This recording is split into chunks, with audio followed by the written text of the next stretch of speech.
अस्सलाम वालेकुम एवरीवन। सो Saturday webinar शुरू करते हैं। अपनी स्क्रीन शेयर कर लेते हैं।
आई होप मेरी स्क्रीन विजिबल होगी।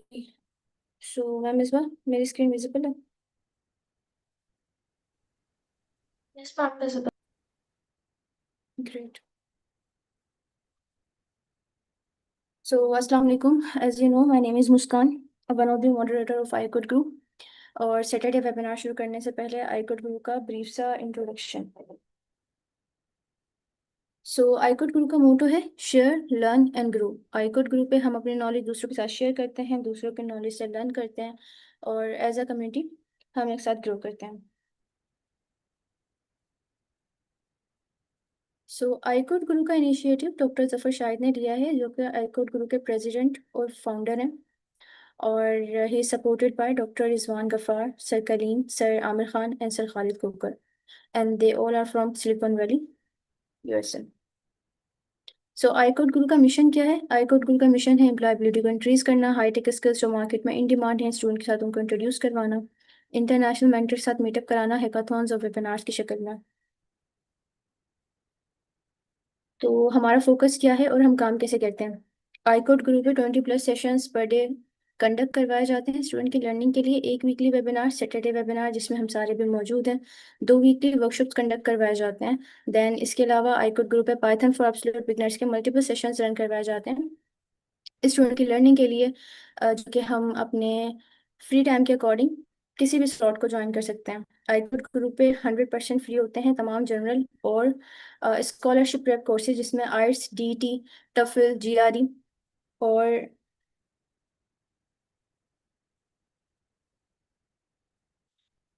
इसके अलावा आईकोड ग्रुप पर डीएसए, लीड कोड और इंटरव्यू प्रेप के भी क्वेश्चंस की तैयारी करते हैं हम, ताकि हम फैंग जैसी बिग टेक कंपनीज को के इंटरव्यूज को क्रैक कर सकें। Machine learning, data science, data analytics, deep learning के भी कोर्सेज आईकोड ग्रुप पे कंडक्ट करवाए जाते हैं। अगर हमारा कोई प्रीवियस सेशन मिस हो जाता है और हम क्लास में अपीयर नहीं हो पाते, तो हम आईकोड ग्रुप के यूट्यूब चैनल से रिकॉर्डिंग्स को वॉच कर सकते हैं।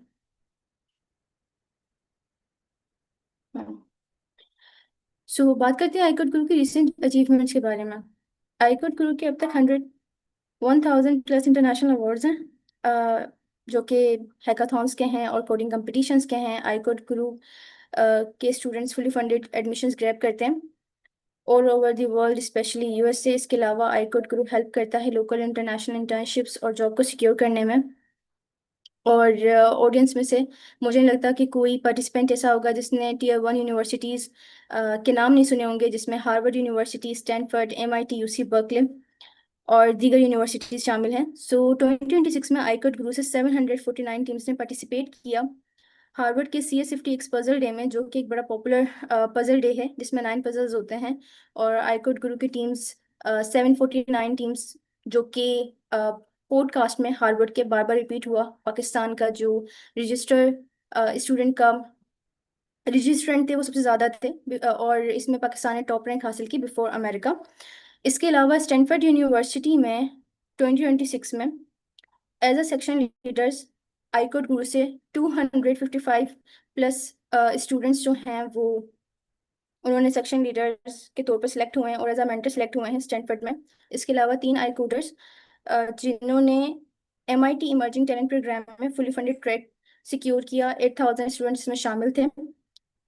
सिलेक्शन क्राइटेरिया में, देन 320 ग्लोबली सिलेक्शंस हुई, उसमें आईकोट गुरु के 3 स्टूडेंट शामिल थे। देन 301 स्टूडेंट जिन्होंने आईकोट गुरु से पार्टिसिपेट किया गूगल कोड जैम में 2023 में। और 3 इंटर्न्स इतिहाद एविएशन ग्रुप जिन्होंने ज्वाइन किया था अबू धाबी में एक इंटरनेशनल हैकाथॉन विन करने के नतीजे में।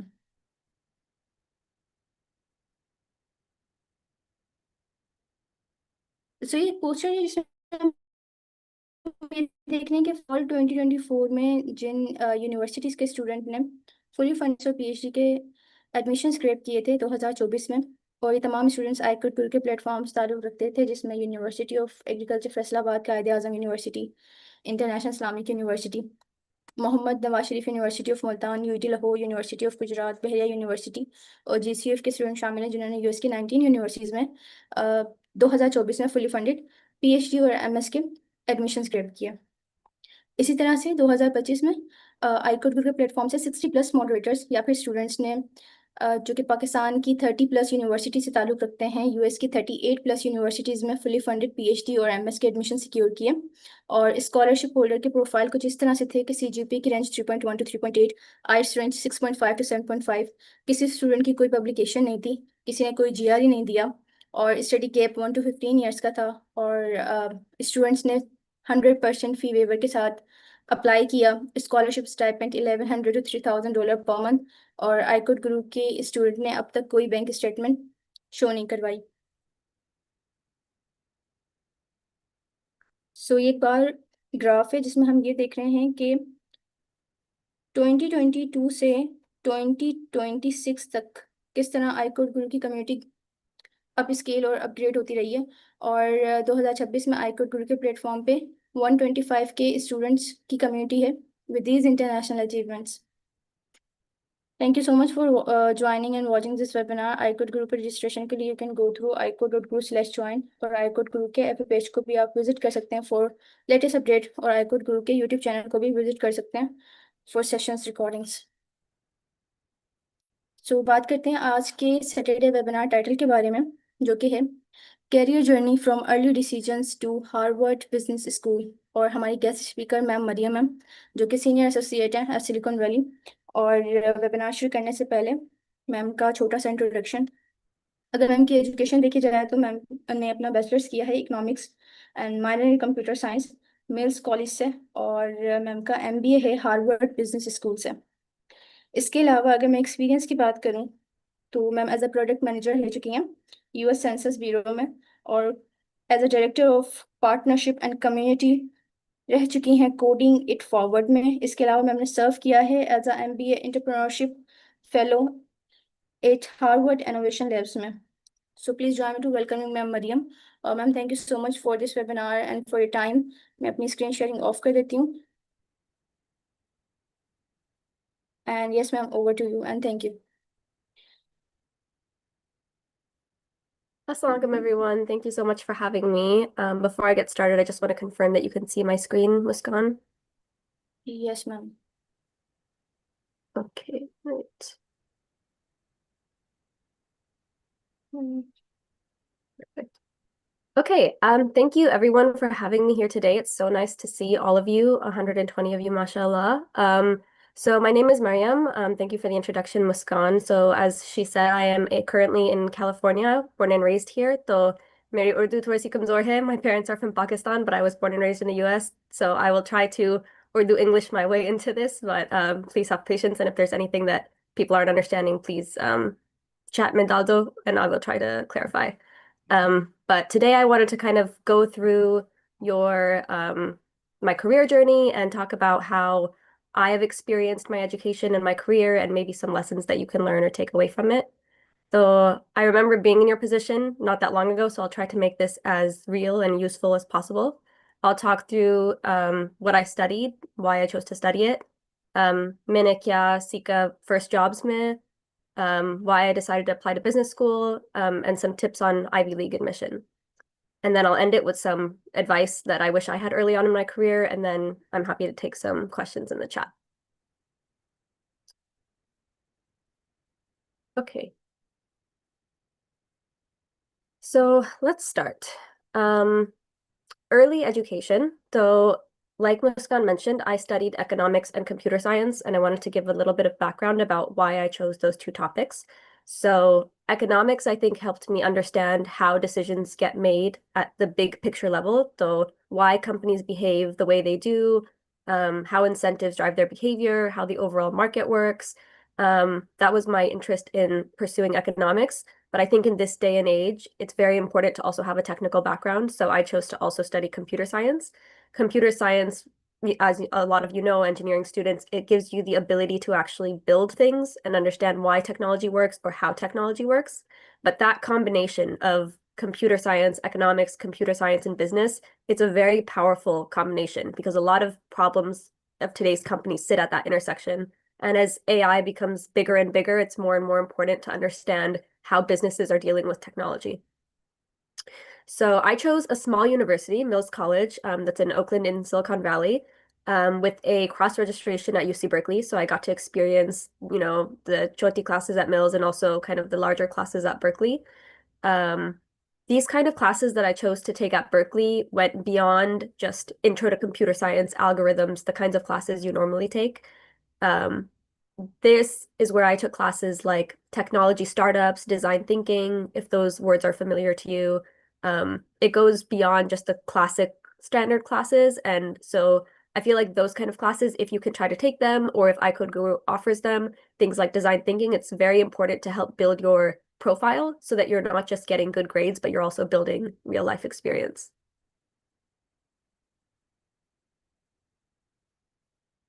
Okay. So for my first job, I went into product management. I'm not sure how many of you are familiar with what product management is. I know a lot of you are in engineering, and are familiar with that job, but essentially what product management is another one of the top jobs in technology because you own what the engineers are building. So the simplest way to understand product management क्या है is आपने you need to decide what to build, why you're building it, and what success looks like. So a lot of people in Silicon Valley call this job the mini CEO of the product, or the mini CEO of the feature. So you sit in between as a product manager, you are sitting in between engineering, design, and business. You're still on the engineering team, but you're kind of the leader of that team. You're not doing the engineering, but you're guiding what the engineers are building. So an example of what product management is, or an example of what product management can be, let's say you're working on a food delivery app, like I think you guys have a Hungry Panda or something similar to that. So if you're the product management for that delivery app, your job is maybe to understand how the product works and how to make it better. So you notice that a lot of users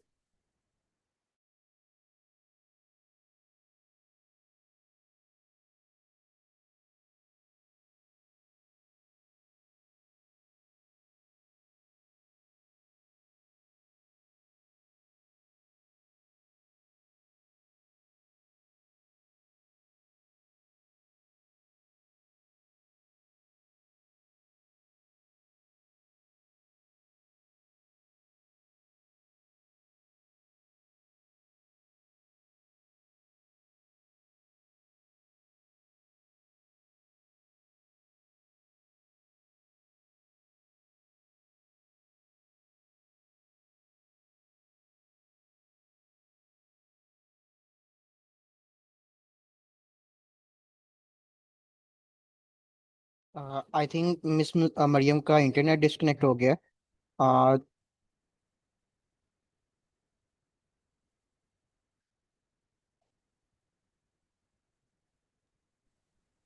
बिल्कुल, हम थोड़ा सा wait कर लेते हैं जब तक ma'am Maryam जो है ज्वाइन करती हैं।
Sorry about that. I seem to have dropped connection. So maybe a better example of product management would be at Zoom and why connection drops and how you can fix it for users. Can you guys still see my screen? Yes, ma'am. Okay, great. Okay, so we were talking about product management. So let's say that you are the product manager and that's your job for Hungry Panda or a food delivery app. So your job is that you notice as the mini CEO of this product, your job is to make this product good and successful. So you notice that a lot of users are opening the app and they're looking through all of the restaurants, but they're not actually placing an order. They're just browsing. You know, we've all done it. We've seen, we've thought about it. We left the app. So as a product manager, your job would be to figure out why is this happening and what are we going to do about it? So you would look at some of the data in product management, you would look at the data of the users and you would say, where are the users dropping off? You would talk to the users and say, are prices too high? Is that why you're not placing the order? Is the delivery time too long? And then you would brainstorm some solutions. So showing delivery times, offering discounts, improving the checkout experience, and you would prioritize all of those ways to make the product better. Then you would work with your engineering team to say, you know, how long is it going to take to build each of these features? And then look at the success of what you did. So is the conversion rate going up? Do more users complete orders? So product management is a job basically about being the mini CEO of the product, and you use your engineering background to get there. So a very popular pipeline for careers that we see in Silicon Valley is a few years as software engineer and then pivot to product management, or we see an internship in software engineer and then we see people applying for Google, Meta, you know, OpenAI product management roles with a background in computer science. So if that's something you're interested in, that was a very interesting job that I had that really gave me a bigger idea about the strategy of products and not just how to build the products in engineering. So after that, I moved to strategy consulting. So there's a company called McKinsey. I think Pakistan also has a McKinsey office in Karachi. And this was a very different experience than product management. It was a very different experience than technology and engineering, but it was a very good experience on working on different types of problems across industries. So instead of being the mini CEO of one product, you are talking to the CEOs of major corporations. So you're talking to the CEOs of oil and gas companies. You're talking to the Prime Minister of Pakistan. You're talking to, you know, heads of government.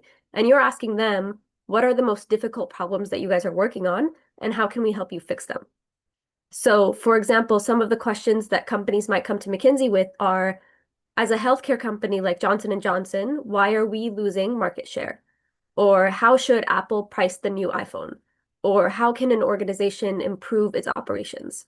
So strategy consulting are basically doctors for businesses. You help the world's biggest companies solve some of their hardest problems. You analyze the data, you interview the stakeholders, and then you develop a recommendation, normally a PowerPoint, and you present that. So at McKinsey, I had the opportunity to work with very large Fortune 500 companies on some high stakes business decisions and then present those back to the CEOs of those companies. So that's kind of where my career was when I started to think about, you know, what's next and if I wanted to do my further education.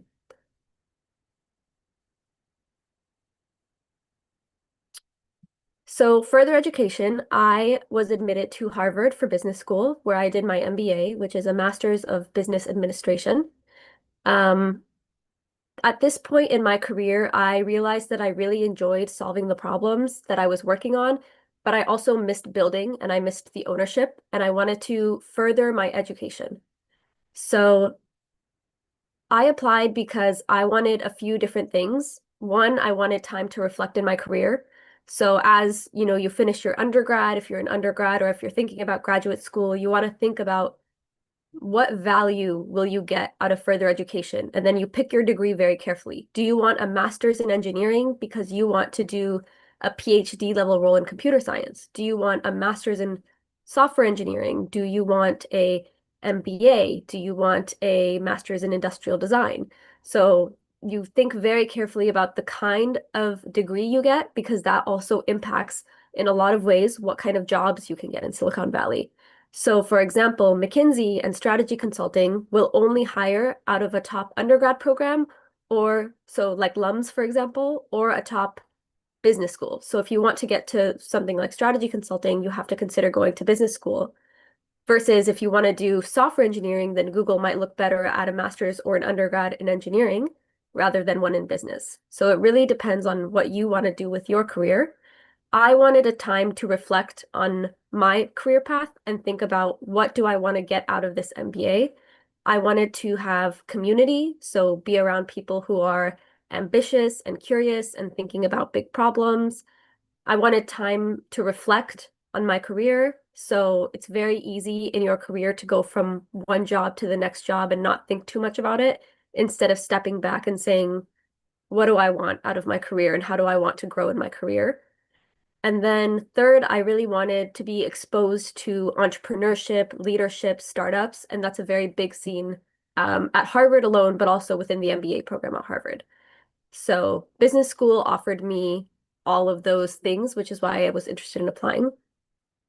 So if you're interested, the goal of the MBA is to accelerate your career by building a toolkit for like leadership, business, marketing, strategy. And it's also a good way to bridge your technical background with a business background if you choose to go that way. You learn at Harvard, you learn through the case method. So for those of you who don't know what the case method is, it's essentially that your classes are based on real world problems that companies face. So one of the cases that we had at HBS was actually a Pakistani founder. It's the company Careem, which is like Pakistan's Uber. That was an HBS case. He also worked at McKinsey before he started Careem. And so the case was essentially around what is one of the problems that Careem is trying to fix. And then the case talks you through the founding of Careem, how they started the company, and then it presents the problem that Careem was trying to address. And then the students in the classroom discuss what they would have done to solve the problem. And at the end of the class, somebody from the company, either the CEO or the COO, comes to us and says, I've listened to your discussion. Here's what we actually did to solve the problem. So the case method is very, very powerful, no matter what school you go to, whether it's Harvard, whether it's Cornell, whether it's Stanford. The case method is a very helpful way to learn real world business problems, real world experiences, and then hear from the CEOs and the owners of the companies to say, this is what we actually did, and this is how we solved the problem. So I know I'm talking a little bit more about business, but I have some overall tips on Ivy admission. If you're choosing to go into engineering, if you're choosing to go into, a PhD, there's some general tips on Ivy admission that can be helpful to get into some of these top programs if you start thinking about it early enough. So one of the tips is to have a spike, not just good grades. What does this mean? So everyone who is applying to top programs has good grades. Just at the bare minimum level, you need a high GPA and good standardized test scores. Everyone has those who are applying to these schools. You need something that we call a spike, something that makes you interesting, that makes you stand out from the crowd. What does this normally mean for engineering students or STEM students? This means something like having projects, having things that you have built, having things that you can point to and say, I don't just know classwork, I also have built, I also have experience, I also have a portfolio. So having a spike would mean having something in your portfolio that you can point to proudly at and say, this is something I really took time to explore. This is something I really took time to understand. And this is something that I built. So not just a portfolio of broad websites and stuff, but something that you actually took time to understand, actually took the time to have the depth on. That's what these schools, Ivy Leagues, want to see. They want to see some sort of spike, some sort of interest, something about you that differentiates you from your other applicants to get Ivy admission. Second thing is show leadership, but with a real world impact. So yes, you should have leadership in your schools. Yes, you should be leadership in your clubs, but show what that leadership means in the real world. Did you lead a team to build something real? Did you lead a team to do a consulting project for something that is real? Show your leadership that has impact beyond just you and your school and your life. How do you do something for other people? How do you have bigger impact on other people? And then the third is, of course, strong standardized testing scores, whether that's the GRE, the GMAT, standardized testing for whatever program, you need strong scores. definitely take advantage of all the resources online to study for them. Create a globally compelling narrative. So I'm talking a lot about schools in the US because that's where I'm from, but even in Canada, in Europe, in Pakistan, it's important to have a globally compelling narrative. So what are you thinking about when you're applying that can impact the world? What are you thinking about that can change the future of technology? Are you interested in building something in AI? And, that's where the world is moving. Then what have you done in that space? You have to kind of look at where the world is heading and get ahead of that so you can be building. And then last is just, of course, get standout recommendation letters. So something from either a professor at a school. When I applied to Harvard, I had a professor at my school write a letter, and I had a manager at my old company write a letter. So if you want to get recommendation letters, talk to your professors, tell them what the good letters look like that you've seen online, work with them on how to create a letter that also meets your narrative. And yeah, so those are some of the tips on Ivy admission. I'm also happy to take questions afterwards if this is something that people are interested in learning more about. And then finally, some advice for you that I wish I had back when I was in your seats a few years ago. So the first one, I think you guys are already doing, but pursue STEM, even if it's not the primary thing you're interested in, even if it's what, maybe you want to go into business, maybe you want to go into a different type of engineering. Technology is in every industry, healthcare, entertainment, government, and having the technical background gives you those powers to build things, analyze data, and solve the problems that people don't understand. So even the basic knowledge of a STEM can give you an edge into the career force of any company in the US or outside of the US. The second one is build your network early. So your network really is your net worth. I cannot stress enough how much networking matters everywhere in the world. It's about who you know, and it's about how you reach out to people, even that you don't know, to try to understand their roles at their companies, their experiences, and then try to getting a referral into those companies if you are interested in something that the person has worked at. I would say my advice here is be genuine. I have a lot of people reach out to me on LinkedIn every day. And a lot of them you can tell are ChatGPT copy pasted messages, AI messages, and I will not respond to those. So the more genuine you are and the more selective you are with your networking, the more those people are likely to respond to you. So my recommendation for networking is find something you have in common with the person you're trying to talk to, whether that's a common connection, a common undergrad, a project that you worked on that this person has experience in. Tailor your message to the person you are trying to talk to, and you will be more likely to get a LinkedIn response from them.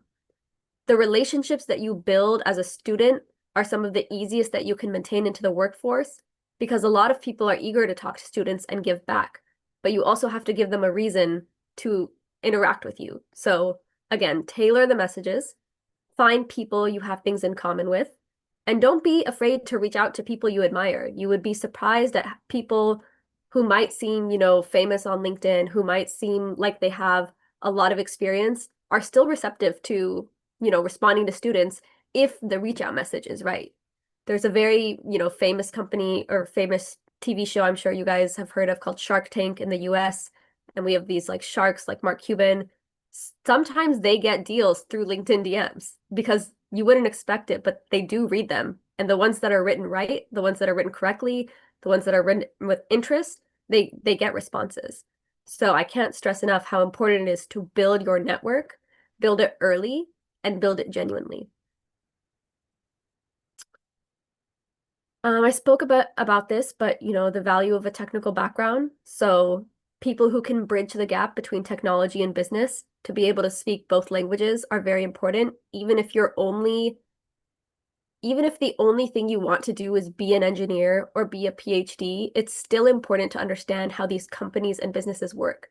Because unless you plan on being a PhD at a university forever, you will eventually enter the workforce and you will work at a company. So it's really important, and the people who rise above and get the job offers and get the promotions are the people who understand both worlds. What are we building in engineering? Why are we building it? And then on the other side, what impact does this have on the company? What is the company's goal 5 years down the road, 10 years down the road? What are the company's strategy goals? And then how is what we're building connected to that? The more you can connect to the bigger picture of where the company is going, the better likelihood you have of success in your role on how you can get promoted. So I would say if you are interested in technology and only technology, that's great. Take some time to also understand the impacts of where do we see OpenAI going in 10 years? Where is Google going in 10 years? What are Meta's strategic goals in 5 years? And then always have that framing and thinking about your end user, the person who's touching your products, and using that to kind of influence your work as an engineer. And lastly, start preparing early. If graduate school is something that you're interested in, graduate schools want to see things like curiosity, leadership, and impact, not just grades. So I would say if you're interested in graduate school down the road, if you're interested in admission at any of these schools, start to build your story now. Take those leadership roles, get those experiences that schools are looking for, work on the projects that matter to you, get an internship at an interesting place. It doesn't need to be paid. There's a lot of times that people in the US will just list, at Y Combinator, which is a very top startup incubator, people will just list internships on the website. And just getting that experience will help, differentiate your resume when you're applying to graduate schools. And then most importantly, figure out why you want to go to graduate school, why you are pursuing this career, what you are interested in. Authenticity and self-awareness stand out more than a perfect resume. So whatever you're doing, do it with passion. Whatever you're doing, think about the bigger picture and how it's going to impact your career, what makes you happy, what makes you feel fulfilled, what makes you feel intelligent, and keep that frame of mind in your career, because the most important thing in your career is how are you growing every day? How are you making sure you're building for your future? And yeah, I guess that's all I had for advice and my career journey. I'm happy to take some questions in the chat, if there are any, or if you want to raise your hand, happy to do that as well. Muskan, let me know if there's a way you guys normally do question answer. Sure, ma'am. Ma'am, thank you so much for this webinar talk. मैं participant के नाम जो है वो call कर देती हूँ for questions. So ma'am Hafiza Iqra Khalid, ma'am आप अपना क्वेश्चन कर लें. Assalamu alaikum. Ma'am Mariam, as you have mentioned recently that you have both technical background and later have an MBA too, I would like to ask some questions. Like, I am in my final year, being a business graduate, I am also learning technical skills along it. And there is a lot of options coming in now, technical industry too, like IT. So edge. I'm like on the edge. I'm a bit confused because there are so lot of options that even having the skills, you sometimes lose your ability to see through the things.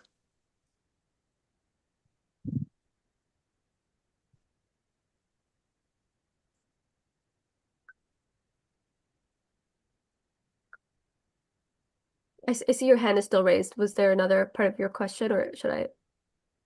No, you should answer. Oh, got it. this. Okay. Yeah, so how to get through the noise. There is, you're right, a lot of jobs out there. There is a lot of different things you can possibly do. My advice here would be to reach out to the people who are working in the jobs that you're interested in and try to understand what they do in their careers and if that is interesting to you. So when I was in undergrad and I was thinking, do I want to go into product management? Do I want to go into consulting? I was also thinking about, do I want to go into investment banking? Do I want to go into private equity? Do I want to go into finance? So it's a big thing to rule out what you don't want to do before you can decide what you do want to do, because there are so many options. And it's very hard to do internships in all of these areas to figure out what you do, what you can want to do, and what you don't want to do. So the way that I kind of navigated that was I would reach out to people who were working at that job. So I was interested in banking at Goldman Sachs. I reached out to somebody at Goldman Sachs. I said, can you explain to me what you did when you were an undergrad, why you chose your job, what you do every day, and if you have any regrets about going into this field? So those three questions were very helpful for me to understand, like, is this career something I can see myself doing based on what this person's experience was? And when I went in to understand about if I wanted to go into banking, the answer was, I work very long hours. The work is very stressful. I don't think I'm going to be doing this for very long. And so it was easy for me to be like, okay, well, the people who I talked to in product management were very happy and they seemed to really like their jobs because there's a creativity aspect to their jobs. And that creativity was something that was interesting to me. So the more you can talk to people about what they do in their jobs, the easier it'll be for you to rule out, does that sound like something you're interested in doing? Actually, I have a question in this thing too. My question is that you recently mentioned the word creativity. So if a person is creative, like business people, of course, have bunch of ideas they want to execute, but technically they are not capable. And then I thought, like, there are so many options, and I've reached out people in the industry. But then again, AI is like upgrading every other day. So it like puts a lot of pressure on a person deciding to which career they should these see themselves in the upcoming 10 to 12 years. Like it's hard to decide in the moment that what you want to where you want to see yourself in the upcoming even 5 years, because we can't decide or even predict it. Yeah, I totally understand what you're saying there. I think that's something I've seen a lot in Silicon Valley too, especially with people who are starting their careers, is that AI is changing every day. Like when I was at Harvard, I was doing entrepreneurship. So I was at the startup incubator and we were working on startups. And this was maybe 2 years ago. And this was when ChatGPT, was just starting out 2, 3 years ago, like becoming very mainstream. Every single like few weeks, what something was building was beaten by something that ChatGPT released in its next release or Claude released in its next release. Like you would be building a startup for like 2 months and then in the next release it would be over because AI had made it or AI had offered it. So it's a very difficult time to be in because the world is evolving so quickly. I would say as much experience as you can get, try to land an experience. And even if you change your mind, a few years down the road, that's totally an option, right? Like you can go from product management to management consulting. You can go from management consulting to entrepreneurship. I would recommend for you guys who are entering the workforce at this age, try to get something tangentially, like something kind of related to AI, because that's where the future is going. So even if you were to join a company that, you know, does layoffs, let's say in 5, 10 years, or reduces the role that you're in, you now have at least an AI background that you've worked in an AI company to try to pivot into your next career. So if any of you are concerned about where your careers are going, and how AI is rapidly changing the landscape, try to do an AI job first. And that'll at least give you the security to be able to transition later on in your career. And it doesn't need to be in AI. You don't need to be a software engineer in AI. You could do like partnerships or strategy or something at Claude, for example. You could even work on an AI startup or product, but it just gives you a little bit more leverage, 3, 4 years down the road as this world keeps changing. Okay, thank you so much. That was such an insightful talk with you. Also, Urdu में सब कुछ समझ आती है, so if you guys want to ask your questions in Urdu, that's fine. I just have a difficult time speaking back fluently. So feel free, whatever you guys are interested in, your questions, feel free to answer however you like.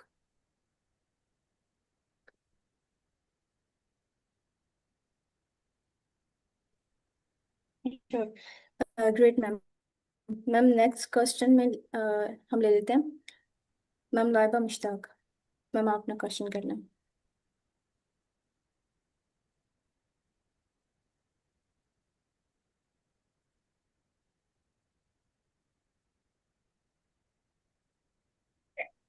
Hello, Assalamualaikum, ma'am. Thank you for joining. It's such a wonderful presentation, and you explain that. I have a one question. Before the talk, you tell that why combine it? I have a question. It is I am in my second semester, in junior year. My degree is a technical and business kind of degree. I have a question. It is worth it. It is worth apply to Y Combinator, especially for AI focused tech startups. And another question is what are the real benefits and challenges? As an intern, they don't have experience and it's still in undergrad. Is that worth it to apply in Y Combinator for internship? You're a little bit blurry on I couldn't hear the question that much, but I think the question was, is it worth it to apply to Y Combinator for an internship? Is that the question?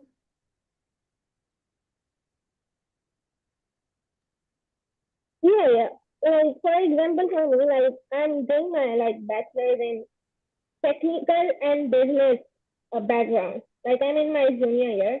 I have a question as a beginner, the students that don't have a experience, so it is worth it to apply for, especially in AI tech startups Okay, in got it. Y. Got it. Yes. Okay. I would say for those of you who are beginners early in your career, rather than focusing on immediate internships, I would say focus on building your portfolio, for example. So typically what we see, at least in the US for internships, is that if you're a freshman or a sophomore, you normally have worked on some projects in your portfolio. So you've either done like a hackathon, you've done like a coding thing, like you've worked on a project, and then you put that on your resume and say, I have experience in launching this hackathon product. I worked on this, product for my experience, and this is why I'm qualified to do your internship.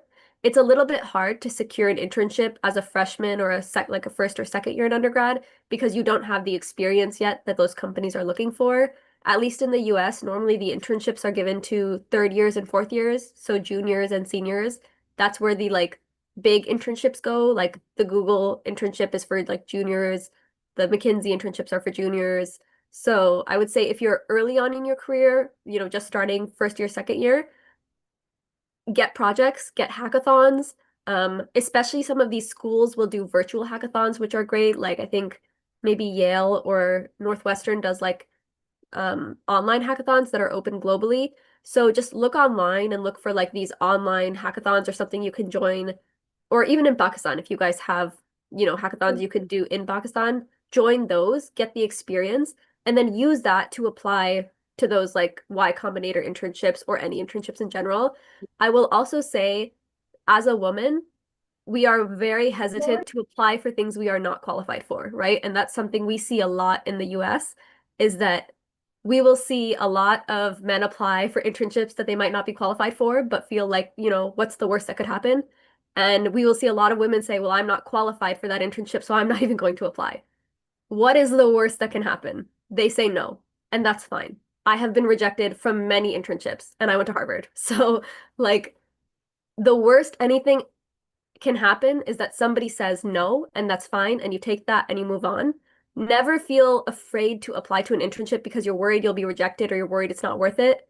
The worst that can happen is no. The best that can happen is somebody surprises you and says yes, and somebody takes a chance on you. So do everything you can to be qualified, of course, but then don't be afraid to take the risk to apply because the worst thing that happens is someone just says no.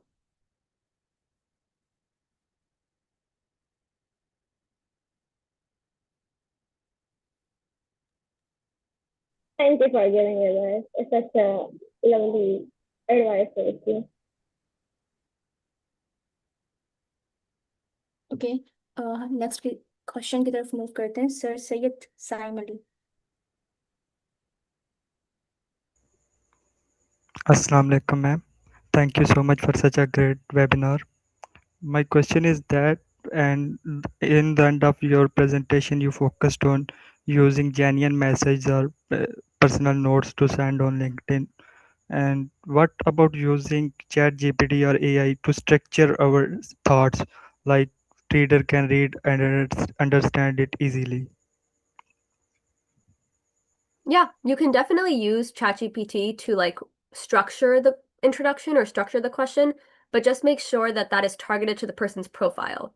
So a lot of the messages I get, because I went to Berkeley for undergrad, I get a lot of Berkeley alumni messaging me and be like, hey, we both went to Berkeley, you work at this job I like, can you give me a referral? And I will say, I don't have time to do this because this is a message that like has been copy and pasted and I can tell that. So like instead of saying like, hi, name, I noticed you have this specific experience. I'm very interested in talking to you. This is a little bit about me. It would just be very generic, like, hello, you are an alumni. I am an, current student. Can we talk? So when I say don't use generic messaging on ChatGPT, it just means don't use a copy paste message that you're sending to everyone. Don't send an invitation without, a little.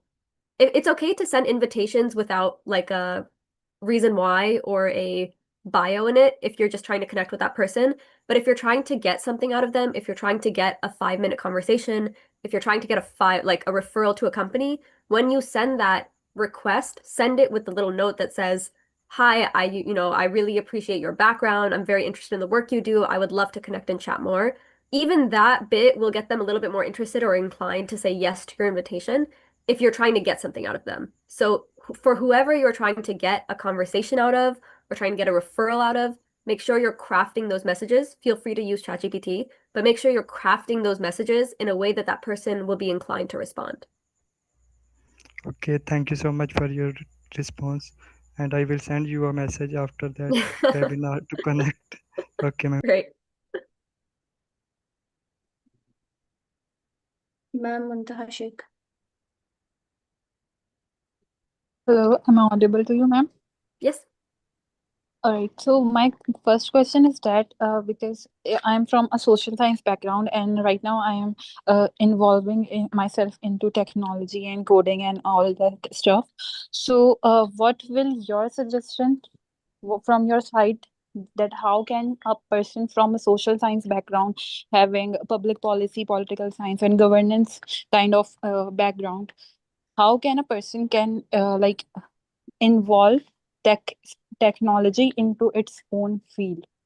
And my second question is that if we are emailing to our to professors in USA for masters, so what are the core things that you can suggest for emailing or getting connected with the professors? Yep. Okay. So the first question is interesting, and that's something that I also thought about. So my first internship was at the US Census Bureau, which is a US government organization. And so my background was actually also policy at that time. It was like public sector. And so the way that I thought about how to bridge a public sector background with a technology background is that I started working on projects related to public sector technology. So at the census, I was kind of interested in, public sector organizations and government. And at the census, I joined a fellowship where we were basically building a technology platform for the census. So we were building a product that said, okay, we have so much data about the people in the country. Pakistan has it, the US has it. We all collect data on the people in the country. How many people are they? Where are they spending their money? What is their economic background? So we said, we have so many small businesses in the US. We have barber shops, we have hair salons, we have, little food companies. What if these people, these small business owners, could use the data that the government already collects? What if they could use that data to make business decisions? So imagine you have a chai cafe and you're doing very well in your chai cafe in California, and you have all of the information from the census about who your customers are, what is their spending amount, what is their income, what is their racial background, what is their age. This is all information the government collects. What if you could use that to identify where are you going to open up your second location? Are you going to open up in California too? Are you going to open up in a different city? Are you going to open it up in a higher income zone? What is the racial background of that city? So maybe if you want to focus more on South Asians, Pakistanis, and Indians, then you would look at where those people are concentrated, and that can help you make business decisions.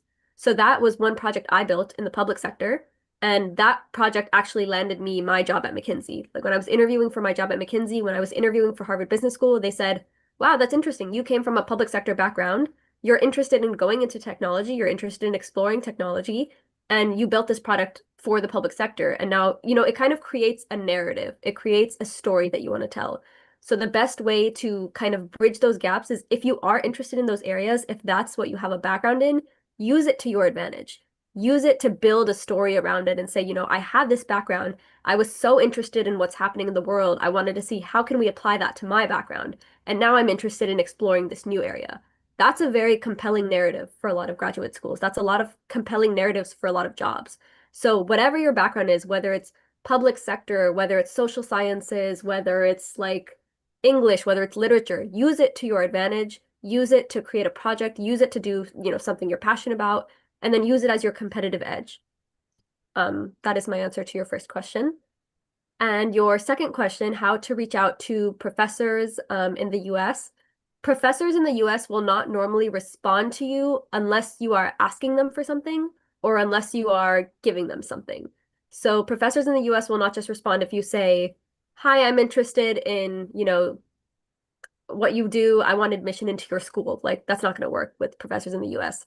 What you have to do is find something that the professors have worked on, research that they've published, research that they're working on, and say, hey, I saw this research that you published. I'm very interested in it. I have a background in XYZ. I would love to, contribute in some way.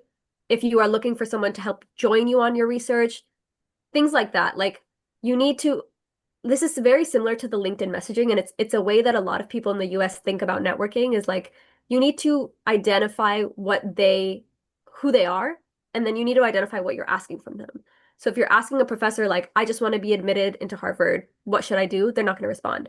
If you look at what that research that professor has published and say, maybe you're a PhD student in computer science and you want to reach out to a professor who's working on something and ask if they want help, be like, I saw that you published XYZ. I thought that was really interesting about, this specific part of the paper you published. I'm a student here. If you are ever looking for a research assistant, if you are looking for contribution on a small project or have a small sliver of work that you are willing to give me, I would love to work with you. They are very much more inclined to respond to that. So my recommendation for professors is figure out what your ask is and then figure out how to get them to respond based on who they are. All right, thank you so much. I will surely apply these suggestions for that. Thank you.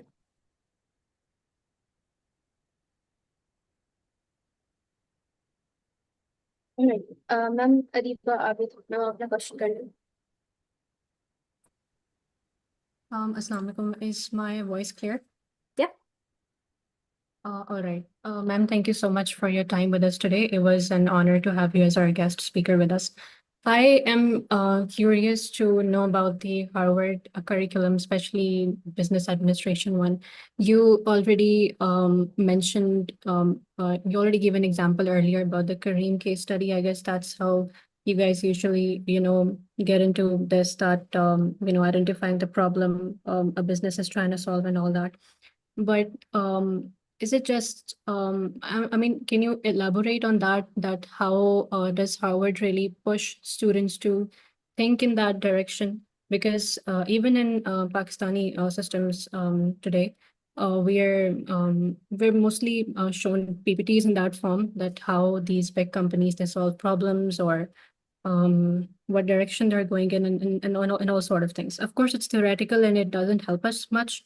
But how is a Harvard's curriculum different, and how does it push a student into having an entrepreneurial mindset, solve a problem, and thinking in the direction that I can, build an innovative product? Yeah. So I think Harvard is interesting with the case method in which it's a student-led conversation, which is something that really surprised me when I got there. So essentially, when you read that case, and you guys should feel free to look up HBS cases, like the Kareem one, I think you can find it publicly on the internet. The cases are all very interesting about different companies and products. But what essentially happens is that they give you that printout of the case that you can find online. It's your homework to read through the case. And then there's always questions at the end of the case that say, what should they do now? What are they going to do next? If, they give you a little bit of math and say, like, if you had these data points, what would you do in their situation? And that's your homework, is to come up with your own perspective based on, your experience in the workforce, based on your educated guess, based on what you would do as an entrepreneur. You have to come up with a hypothesis. And when you get into that class, the professor isn't actually teaching you anything. Your classmates are giving you ideas. So the teacher is there as a facilitator. The professor facilitates the conversation and guides the conversation. But the questions, the class always opens up with something called a cold call, which I'm sure you guys have. It's like there's 90 people in the room and they'll be like, Mariam, if you were the CEO of this company, what would you do? And you stand up and you do 10 minutes about what you would do. It's very similar to law school, what you would do if you were the CEO of this company. And then for the next 45 minutes, your classmates are like poking holes into your like idea. So they're like, well, you thought about increasing sales. Here's why that won't work. Or here's why I think that wouldn't work. In my previous company, that didn't work. Like, it's a very student-led conversation based on what other people's experiences in the workforce are, based on what other people have seen, or based on even what other people hypothesize as entrepreneurs. And that kind of opens your mindset as an entrepreneur to be like, interesting, like I didn't even think about that, but you're thinking about it from that way. And that really mirrors what the workforce is like, right? Like you come in with a plan, four other people say that plan's not good for this reason. And you're like, oh, wow, I didn't even think about that. So the reason why Harvard is so good at like building that entrepreneurial mindset is because they are preparing you to come in with a hypothesis, not just a lecture. So it's not just a PowerPoint where we're saying like, this is what they did, this is how it came out. It's like, what would you do? I'm like, the case doesn't give you the answer. The case never gives the answer. You get the answer at the end of the class. The professor tells you, this is what actually happened. And the CEO comes in and says, this is what actually happened. And then the CEO gives you the context. Like normally it's the CEO or the CMO or whoever was in charge of that company at that time will say, hey, you know, Mariam, I actually did think about that. Here's why it didn't work, or here's why it did work. And so you kind of get a wider context into like how people in those roles actually think about those decisions and why your ideas could be good or better. And it makes you kind of a better entrepreneurial leader at the end of it. Right. Yeah, that's great to hear. Thank you so much. Yep. I think that might have been the last question. Muskan, let me know how we're doing on time. जी ma'am ma'am हम last question दे सकते हैं ma'am Iqra Sajid Am I audible? Yes. जी ma'am Okay. Thank you so much, ma'am, for guiding us regarding Harvard. And I have a question that which qualities Harvard see in a student, especially for the MBA candidate? And I have a second question also. If I have a degree of master regarding business or international marketing from Europe, can I again apply for the MBA in Harvard for second master, or I have to apply for PhD in business administration? Because I thought that for PhD in business administration, admission will be difficult. So what will be your guidance regarding this? Yes. For the qualities they're looking for, I think it's a couple of things. So leadership is the most evident one. So showing that you've had some example of leadership. The second one is curiosity. They really look for people who are interested in solving problems and why things work the way they work.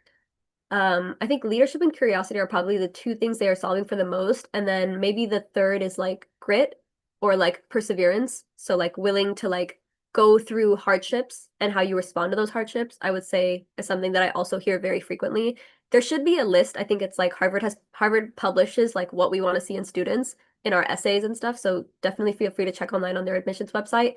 But I think what I've seen is that they're always looking for leadership, they're always looking for curiosity, and they are always looking for perseverance through difficult times. So 3 things that Harvard looks for in students.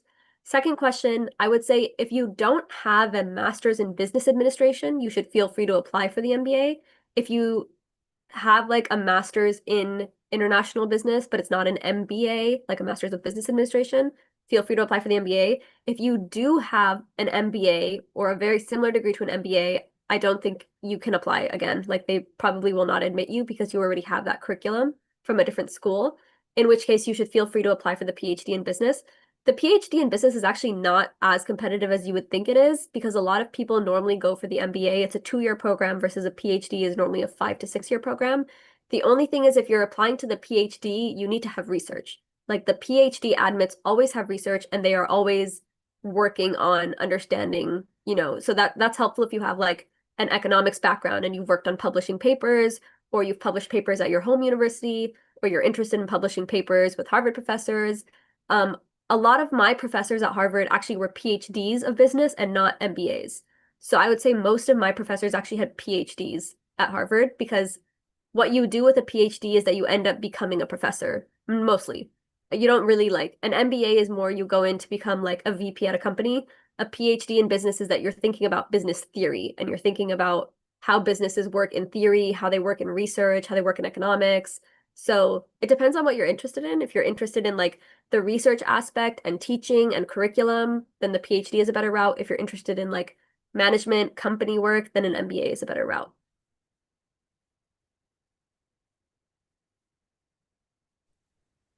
Thanks a lot, ma'am. Dr. Zafar here.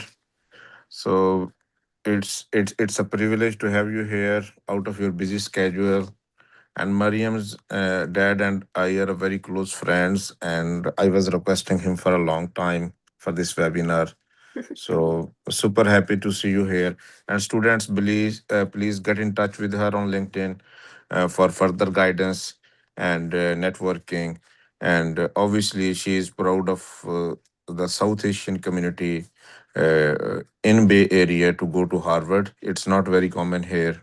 Even over here, it is a very accomplished thing. And then going to Mackenzie is even beyond that. So thank you, ma'am. Thank you, Zafar uncle, and really appreciate what you guys are doing here. It's great to see the Pakistani community be lifted up like this. So very proud of you all and what you guys are accomplishing.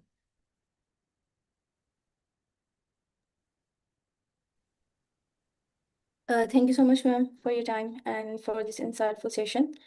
So, ma'am अगर आप चाहें तो आप leave कर सकती हैं. Doctor Zafar, doctor Rizwan हमारे साथ मौजूद हैं to address further queries of participants. Okay, Allah Hafiz. Thank you, everyone. Allah Hafiz, ma'am. Thank you, Take care. ma'am. Mariam Baqai, I'm Dr. Rizwan. I'm co-founder of iGood Guru. So it was great listening to you. And mashallah, it was an excellent webinar. हमारे students ज़्यादातर they try to target low and mid-tier universities, but your guidance is of course pertinent to others also. So thank you for your time. It's good to know Thank you. you so much, Thank you. Rizwan uncle. Take care. Allah Hafiz.